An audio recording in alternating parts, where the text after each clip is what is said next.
창세기 39장은 다시 요셉의 얘기로 돌아갑니다. 이 39장을 시작하고 읽으면서 마음속에 딱 떠오르는 우리 옛말이 호랑이 굴에 들려가도 물려가도 정신만 바짝 차리면 살 수 있다, 이런 말인데, 호랑이 굴에 물려가도라기보다도 또 세상에 어려움을 당해도 하나님이 함께 하시면 살 수 있다, 이렇게 정의가 되었습니다. 사실 우리가 이 39장을 읽으면서 한 가지 익숙한 성경의 흐름을 우리가 알 수 있는데, 창세기 34장에서 그랬듯이 34장이 우리 디나의 얘기인데요, 야곱의 딸 디나의 얘기, 그 얘기를 빼도 33장과 35장이 바로 연결된다는 말씀을 드렸습니다.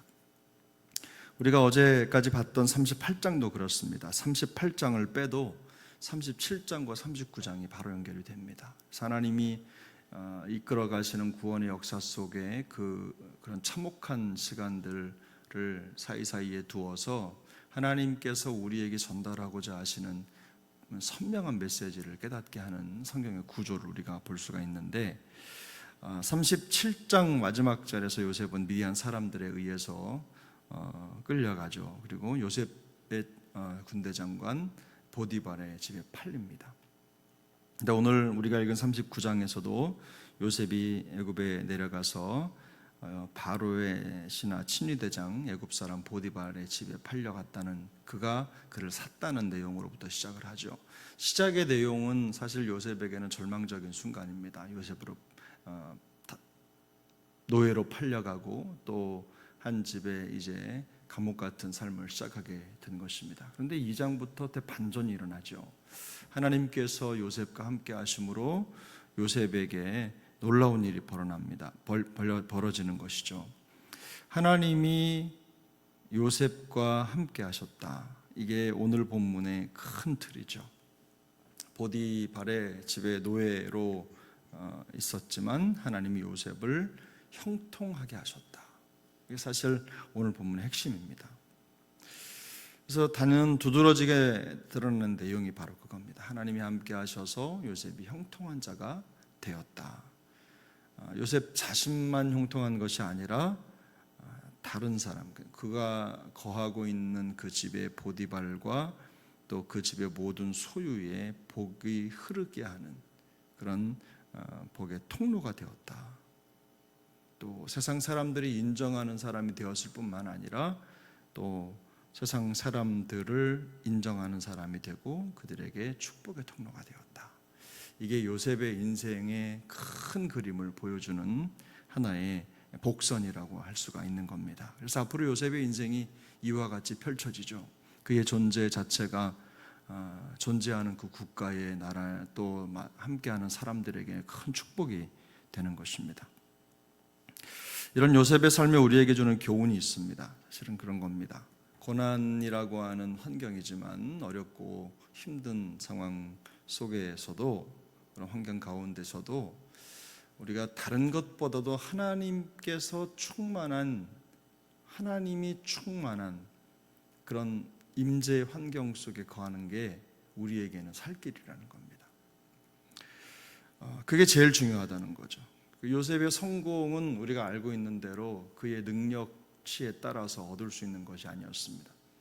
개인적으로 어느 정도의 능력이 있어도 결과를 얻을 수 있지만, 요셉의 성공은 처음부터 성경이 우리에게 보여주는 건 그가 능력이 있기 때문에, 개인적으로 탁월하기 때문에 그가 이렇게 형통한 자가 되었다라는 것이 아니라, 하나님이 그와 함께 하신 덕분에 그에게 이런 일이 일어났다는 것을 강조하고 있는 겁니다.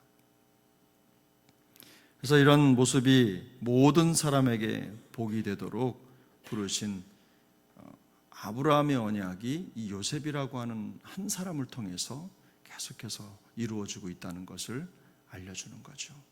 모든 세상, 온 세상에 뭐가 되도록 하나님이 아브라함을 부르셨습니까? 복이 되도록 부르셨죠.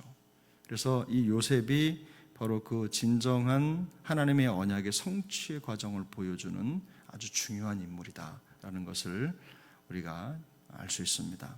그래서 진정한 성도의 성공이 어디에 있느냐?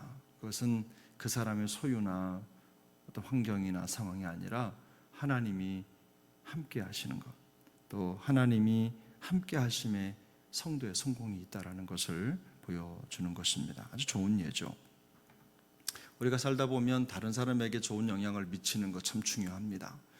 개인적으로 가지고 있는 자기의 상황이나 실력이나 신앙생활도 마찬가지죠. 자기 자신이 삶의 모든 영역에 있어서 다른 사람에게 영향력을 미치는 것 굉장히 중요한데, 그런데 그것보다 더 중요한 게 무엇입니까?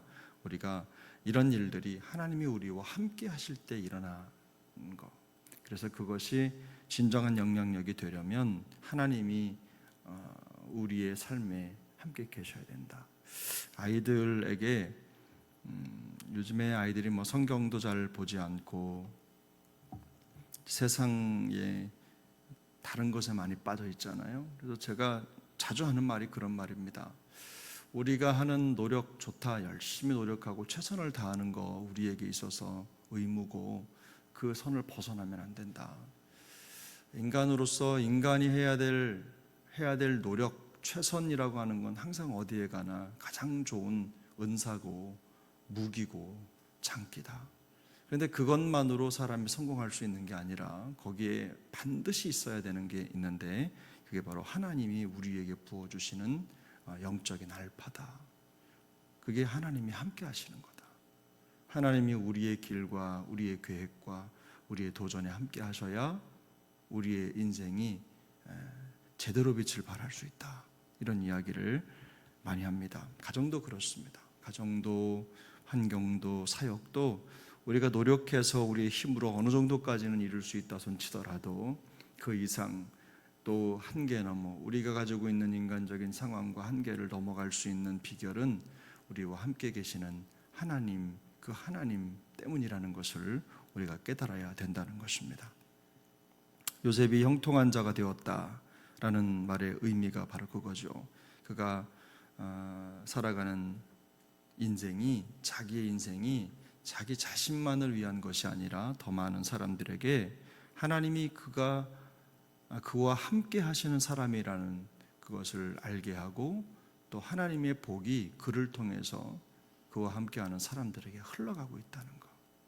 그러니까 자기 자신뿐만 아니라 다른 사람에게도 똑같이 하나님의 복을 흘려보내는, 미치게 하는 사람이 되었다는 뜻입니다. 비록 현실적으로는 노예였지만 요셉과 함께 하시는 하나님의 임재는 그가 모든 환경을 초월하는 능력이 되었고, 또 그를 축복의 통로가 되게 하는 원동력이 되었다는 것입니다. 그래서 우리 사랑하는 세종한교회 우리 영가족들이 이런 하나님의 함께 하심의 능력을 누리게 되시기를 축복합니다. 신명기 31장 6절은 이렇게 말씀합니다. 너희는 강하고 담대하라. 두려워하지 말라. 그들 앞에서 떨지 말라. 이는 내 하나님 여호와 그가 너와 함께 가시며 결코 너를 떠나지 아니하시며 버리지 아니하실 것임이라. 이것은 모세가 여호수아에게 주는 유언입니다. 여호수아와 이스라엘 백성들에게 마지막으로 남기는 유언입니다. 결국 모세가 백성들에게 해줄 말도 그거였습니다. 다른 말이 아니라 하나님이 너희와 함께 하신다. 하나님이 너희를 떠나지 않을 것이다. 그게 바로 너희의 보호고 성벽이고 안전이다. 그래서 오늘 우리의 삶도 이와 같아야 될 것입니다. 우리와 함께 하시는 하나님이 우리의 능력이라는 것을 깨닫고, 또 우리의 모든 삶의 여정이 그 은혜 가운데 거할 수 있기를 소망합니다. 우리의 구원자이신 예수님의 이름이 무엇이었죠? 임마누엘이었죠. 하나님이 우리와 함께 하신다. 하나님이 이 땅에 오실 때, 우리에게 오실 때 어떤 이름으로 오셨느냐? 우리와 함께 하시는 이름으로 오셨다. 그래서 성경을 읽어보면 이런 표현이 많이 등장합니다. 주님은 마태복음 28장에서도 떠나가실 때, 부활하셔 올라가실 때도 그런 말씀을 하셨죠. 세상 끝날까지 우리와 함께 하시겠다. 이게 주님이 우리에게 주셨던 가장 강력한 도구였고 또 능력이었고 은사였습니다. 히브리서 기자도 이렇게 얘기합니다. 내가 결코 너희를 버리지 아니하고 너희를 떠나지 아니하리라. 반복해서 하나님이 주셨던 약속을 읊조리고 그 약속을 붙드는 것이 성도의 능력이라는 것을 보여주는 겁니다. 요한복음에 보면 성령을 통해서 우리와 함께 거하시고 또 우리 속에 계시겠다고 약속하신 약속들이 많이 나타납니다. 그것이 바로 성도의 능력이고 전부이기 때문인 것입니다. 오늘도 이 말씀이 우리가 처한 환경을 넘어서는 그런 디딤돌이 될 수 있기를 바랍니다. 우리 환경을 이기는 능력이 되고 우리가 어떤 상황과 여건에 처해 있든지 이 말씀 때문에 힘을 얻게 되길 바랍니다. 제가 사역을 하면서도 늘 느끼는 게 이런 겁니다.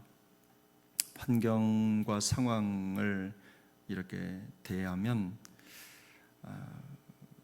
참 혼자 있는 것 같은, 뭔가 홀몸으로 아무것도 걸치지 않고 서 있는 것 같은 상황이 될 때가 항상 있습니다. 어떤 고비를 넘어갈 때나 상황이 있을 때도 마찬가지입니다. 근데 항상 성경을 읽으면 제일 먼저 들어오는 구절들이 이런 구절들이죠. 하나님이 함께 하신다. 너의 능력이 되신다. 또 너를 떠나지 않는다.